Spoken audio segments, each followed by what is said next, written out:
আবু সালেহ মুসা জঙ্গি কেমন সত্যবাদী ছিলেন। আবু সালেহ মুসা জঙ্গি নিজের বাড়িতে রয়ে আছেন। তখনই বাবারা বন্ধুরা ওই আবু সালেহ মুসা জঙ্গি তখনই টুক টুক টুক টুক করে চলতে চলতে নদীর ধারে যেয়ে উপস্থিতি হয়েছে। যেমনই উপস্থিত হয়েছেন হযরতে আবু সালেহ মুসা জঙ্গি তখনই ওই একটি পল নদীর ধার থেকে আসতেছেন। নদীর ওই সাথের ওই পানিতে ভেসে একটি আপেল আসতেছিলেন। আবু সালেহ মুসা জঙ্গি ওই ফলটাকে যেমনই ভক্ষণ করেছে, ফলটাকে যেমনই খেয়েছে রে বন্ধু, কিছুক্ষণ পরে আবু সালেহ মুসা জঙ্গি তখন ঈমান ধাক্কা দিতে আরম্ভ করলেন। কিছুক্ষণ পর আবু সালেহ মুসা জঙ্গি বলতেছিল, হায় আল্লাহ, আমি যে এই আপেলটা আমি খেলাম, আল্লাহ এই আপেলটার মালিককে তো আমি বলে খাইনি, আমি তো অপরাধী হয়ে গিয়েছি। যেমন এই কথা বলে দিল হযরতে আবু সালেহ মুসা জঙ্গি তখন টুক টুক টুক টুক করে চলতে চলতে ওই নদীর ধার দিয়ে চলতে আরম্ভ করেছে। কেননা হযরতে আবু সালেহ মুসা জঙ্গি কেমন লোক ছিলেন যে আপেল খেয়েছে, তার জন্য ওই আপেল ওয়ালার কাছে ক্ষমা চাইতে গিয়েছে। আজকে বন্ধুগণে আমার, আমরা কত কারের আমরা ভুট্টা চুরি করে আমরা খেয়ে নিই, কতজন আমরা পরের কাছে আমরা আম খেয়ে নিই, কাঁঠাল খেয়ে নিই, কোনো আমরা ভুল খাপ আমরা করি না। হযরতে আবু সালেহ মুসা জঙ্গি তখনই বাবা গো কেমন সত্যবাদী ছিলেন। আপেলের বাগানে গিয়ে তখন ওই জায়গাতে চলেছেন, আর একটি লোকের সঙ্গে দেখা। তখন বলতেছিল, ভাই জান, আমি একই বাগানটা কার হয়ে আছে। তখন ওই টাইমে বলতেছিল, বলো আমি এই বাগানের আমি লেবার আছি। তখন বলতেছিল, তুমি কিসের জন্য এসেছ? আবু সালেহ মুসা জঙ্গি তখন বলতেছিলেন, ও বাগানের মালিক, আমি বাগানের মালিকের কাছে এসেছি। যখন এই কথা বলে দিল তখন বললো, বলো কিসের জন্য এসেছ? বলতেছিল, ভাইজান, আমি এখানে এসেছি ভাইজান, আমি একটা আপেল আমি খেয়েছি ভাইজান, আমি ওই জায়গাতে আমি অপরাধ হয়ে গিয়েছি, আমি ওই মালিকের কাছে আমি ক্ষমা চাইতে এসেছি, মালিকের কাছে আমি মাপ চাইতে এসেছি। বাবারা বন্ধুরা ওই আবু সালেহ মুসা জঙ্গি ওই বাগানের মধ্যে ওখানে দাঁড়ে করালেন আর বলতেছিল, মালিক আসতেছেন, কিছুক্ষণ বাদ তোমার কাছে চলে আসবেন। আরে বন্ধু বলে আমার, যেমনই এই কথা বলেছেন কিছুক্ষণ পর তখন ওই আপেলের মালিক এসে উপস্থিত। ওই আব্দুল স্বামী তখন বলতেছিল, বাবু তুমি এখানে কিসের জন্য এসেছ? আবু সালেহ মুসা জঙ্গি বলতেছিল, হুজুর, আমি আপনার বাগানের একটি আমি আপেল খেয়েছি, নদী দিয়ে আপেলটা ভেসে গিয়েছিল, ওই ভেসে যাওয়া আপেলটা আমি খেয়ে নিয়েছি, আপনি আমাকে দয়া করে ক্ষমা করে দেবেন। আপনি যদি ক্ষমা না করেন আমি কাল কিয়ামতের দিবসে আমি ধরা খেয়ে যাব। তখনই আব্দুল্লাহ স্বামী বলতেছিলেন, হায় আল্লাহ, কত মানুষ আমার আপেল চুরি করে খেয়ে নিয়েছে, কেউ আমার কাছে মাপ চাইতে আসেনি। এই ছেলেটা কিরকম সত্যবাদী আছে যে আমার কাছে মাপ চাইতে এসেছেন। বাবারা, বন্ধুরা,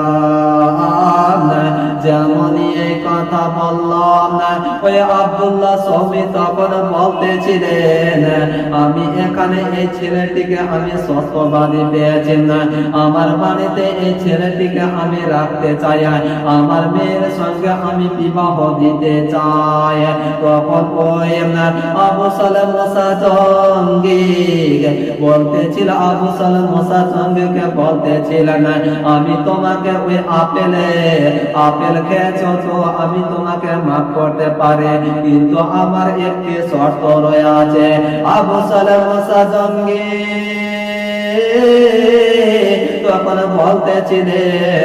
বলতেছিলেন কি আপনার শর্ত আছে, আপনি ওই শর্তটা বলেন। আবু সালেম মুসা জঙ্গি যেমন এই কথা বলেছেন, ওই আপেলের মালিক আব্দুল্লাহ সৌমি বলতেছিলেন, আমার শর্ত রয়েছে, তোমাকে এই আপেলের বাগানে 12 বছর তোমাকে খিদমত করতে হবে। হযরত আবু সালেম মুসা জঙ্গি বলতেছিলেন, একটি আপেল খাওয়ার কারণে আমাকে আবার এই জায়গাটা আমাকে 12 বছরে বাগানে গোলামি করতে হবে, আর যাক যদি আমি মাপ না পাই তাহলে কিয়ামতের দিবসে আমি ধরা পড়ে যাব, আমি 12 বছরে এই জায়গাটা আমি গোলামি খাটবো। হযরতে আবু সালেম মুসা জঙ্গি রাদিয়াল্লাহু তাআলা আনহু বলতেছিলেন হুজুর, আমি আপনার বাগানে আমি রাজি আছি, আমি 12 বছর আমি আপনার বাগানে আমি খিদমত করব না, আপনার বাগানে আমি চাষবাস আমি করব, আমাকে কি 12 বছর পর আপনি কি আমাকে ক্ষমা করবেন? আব্দুল্লাহ সৌমি তখন বলতেছিল, আবু সালেম মুসা জঙ্গি আমি তোমাকে ক্ষমা করে দিব না, তুমি আমার এই জায়গাতে তুমি 12 বছরে থাকো না। বাবারা, বন্ধুরা, ওই একটি আপেল খাওয়ার কারণে আবু সালেম মুসা জঙ্গি 12 বছরের সাজা ভোগ করতেছিলেন। কেমন আবু সালেম মুসা জঙ্গি ছিলেন, এই করতে করতে বন্ধু করে আমার আবু সালেম মুসা জঙ্গি 12 বছর পর্যন্ত আপেলের বাগানের খিদমত করলেন। তখনই আবু সালেম মুসা জঙ্গি বলতেছিলেন, হুজুর, আমি আপনার বাগানে 12 বছর আমি এখানে থাকলাম এবং খিদমত করলাম, আমাকে ক্ষমা করে দাও। তখন আব্দুল্লাহ সৌমি বলতেছিল, ও আবু সালেম মুসা জঙ্গি, শোনো গো, তুমি আমার কাছে আপেলের ক্ষমা চাইছো না, আমার কাছে একটি আর শর্ত রয়েছে। আবু সালেম মুসা জঙ্গি আবার বলতেছিল, হুজুর, আপনার কি এমন শর্ত রয়েছে? হুজুর, আপনি তো আমাকে 12 বছর পর্যন্ত বাগানের আমাকে তো খিদমত করার জন্য আমাকে রাখলেন, আপনি কিসের জন্য আমাকে ক্ষমা করবেন না? তখন ওই জায়গাতে আব্দুল্লাহ সৌমি তখন বলতেছিলেন, আমি তো আর একটি আমার শর্ত রয়েছে, যদি ওই শর্তটা মানো তাহলে আমি তোমাকে অবশ্যই ক্ষমা করিব। তখনই হযরতে আবু সালেম মুসা জঙ্গি তখন বলতেছিল, হুজুর, আমি অবশ্যই আমি রাজি রয়েছি। হুজুর বলেন, আপনার কি শর্তটা রয়েছে? আব্দুল্লাহ সৌমি বলতেছিল ও আবু সালেম মুসাজঙ্গিম আমার বাড়িতে একখানা মেয়ে রয়ে আছে, কিন্তু ওই মেয়েটিকে তোমাকে বিবাহ করতে হবে। আবু সালেম মুসাজঙ্গি তখন বলছিল হুজুর যদি আপনার মেয়েকে আমি বিবাহ করি তাহলে আপনি কি আমাকে ক্ষমা করবে? আব্দুল্লাহ সৌমি তখন বলতেছিল আবু সালেম মুসাজঙ্গিম আমি অবশ্যই আমি তোমাকে ক্ষমা করে দিব না। আবু সালেম মুসাজঙ্গিম তখন টুক টুক টুক টুক করে তখন বলতেছিলেন হুজুর আমি আপনার মেয়েকে আমি বিবাহ করতে রাজি আছি।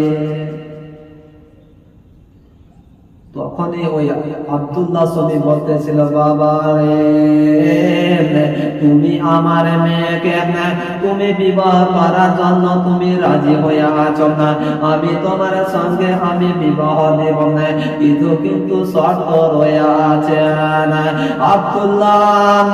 আব্দুল্লাহ সৌমি তখন বলতেছিলেন না, তখন বলতেছিল আমার একটি শর্ত রয়েছে না, আমার মেয়েকে বিবাহ করবে কিছু শর্ত রয়ে আছে না। তখন আবু সালেম মুসাজঙ্গিম বলতেছিলেন হুজুর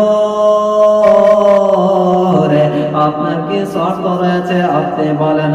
বলতেছিল বাবা রে ও আবু সালেম মুসাজঙ্গিম তুমি আমার মেয়েকে তুমি বিবাহ করতে চেয়েছ না, কিন্তু আমার মেয়ে চোখে দেখতে পাই না, আমার মেয়ে পায়ে চলতে পারে না, আমার মেয়ে কানে শুনতে পাই না, আমার মেয়ে মুখে কথা বলতে পারে না, দেখো তুমি বিবাহ করবে কিনা। তখন আবু সালেম মুসাজঙ্গিম তখন চিন্তায় পড়ে গেলেন হায় আল্লাহ যে মেয়েটিকে আমি স্ত্রী বানাবো সেই মেয়েটি মুখে বলতে পারে না, পায়ে চলতে পারে না, এবং কানে শুনতে পাই না, চোখে দেখতে পাই না, আমি কি করে ওই মেয়েটিকে আমি বিবাহ করব? যদি এই মেয়েটিকে আমি বিবাহ না করি তাহলে আমাকে ওই মাফ করবে না। আজ রাতে আবু সালেম মুসাজঙ্গিম চিন্তা ভাবনায় পড়ে গেলেন। তখন বলতেছিলেন হুজুর আপনার মেয়েকে আমি বিবাহ করতে রাজি রয়ে আছেন। আব্দুল্লাহ সৌমি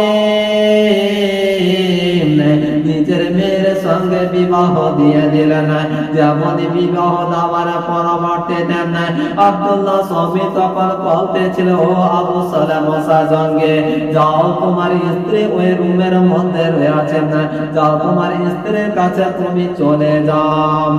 আবু সালেম মুসাজঙ্গিম যেমন রুমের মধ্যে প্রবেশ করেছেন গো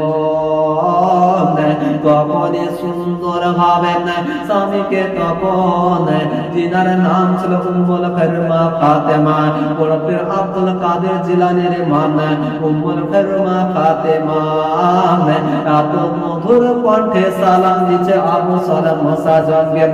তখন ওই সালামের উত্তর দিয়েছেন যেমন উত্তরে দাও তখন আবু সালেম মুসাজঙ্গিম তখন বলতেছিল আল্লাহ আমার শ্বশুর আব্বা আমাকে তো বলেছেন আমার স্ত্রী মুখে কথা বলতে পারে না, এমনকি পায়ে চলতে পারে না, এমনকি চোখে দেখতে পাই না, কানে শুনতে পাই না, আমি কি দেখলাম ওই আবু সালেম মুসাজঙ্গিম তখন টুক টুক টুক টুক করে চলতে বলতেছিলেন আব্বা হুজুর আপনার মেয়ে তোমরা কানে শুনতে পায় না, মুখে কথা বলতে পারে না, আমি কি ভুল করে ওই রুমে গিয়েছেন?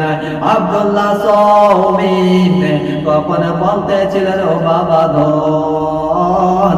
না রে বাবা না, আমি এই জন্য আমি বলেছি যে আমার মেয়ে কোনো পর পুরুষকে ওই চোখে দেখলে তার জন্য আমি বলেছি আমার মেয়ে চোখে অন্ধকার রয়েছে, একমাত্র তোমাকে দেখেছেন।